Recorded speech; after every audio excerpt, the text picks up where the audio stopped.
తర్వాత కూడా పాకిస్తాన్ పశ్చాత్తాపపడకుండా కవ్వింపు చర్యలకు పాల్పడుతున్న సంబంధంలో భారత ప్రభుత్వం గట్టిగా వ్యవహరించి నిన్న జరిపిన దాడులను దానికి పాత్ర పోషించినటువంటి త్రివిధ దళాలకు సంబంధించిన వాళ్ళందరినీ కూడా శుభాభినందన తెలియజేస్తా ఉన్నాం.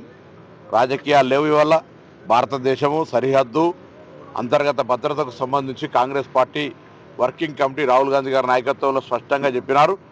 భారత ప్రభుత్వ చర్యలకు మేము మద్దతునిస్తామని చెప్పి దేశ ప్రజలందరూ కూడా కోరుకుంటున్నారు. అంతర్గతంగా భద్రతంగా ఉండాలి, సరిహద్దుకు సంబంధించి ఎక్కడ కూడా తల ఒగ్గకుండా దయాదు దేశాలు ఎవరు వచ్చినా సరైన బుద్ధి చెప్పే విధంగా వ్యవహారం కఠిన నిర్ణయాలు తీసుకోవాలని కోరుతాను.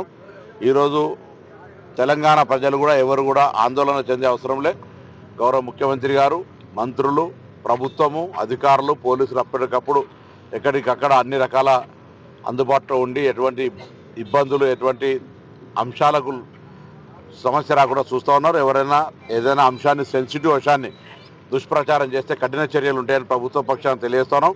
ముఖ్యంగా హైదరాబాద్ ఇన్ఛార్జి మంత్రిగా హైదరాబాద్కు సంబంధించినటువంటి ఎప్పటికప్పుడు పోలీస్, రెవెన్యూ తదితర అధికారులతోటి కోఆర్డినేట్ చేస్తూ ఉన్నాం.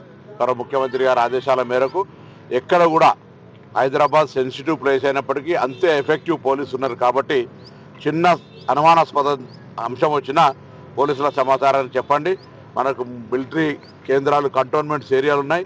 మనమంతా కూడా వారందరికీ అండగా ఉంటూ ఒక కాన్ఫిడెన్స్ క్రియేట్ చేయాల్సిన అవసరం ఉన్నది. కాబట్టి ఆ విధంగా ముందుకు పోవాలని సందర్భంగా కోరుతూ ఈరోజు నా జన్మదిన సందర్భంగా హుస్నాబాద్ సంబంధించిన అందరూ కూడా నన్ను అభినందించి ఆశీర్వదించి నన్ను ఇంకా ఈ నియోజకవర్గంలో నన్ను ఆశీర్వదించి గెలిపించిన వాళ్ళందరూ కూడా నాకు ఒక ఆశీర్వచనం ఈరోజు ఇవ్వడం జరిగింది. వాళ్ళందరికీ ధన్యవాదాలు.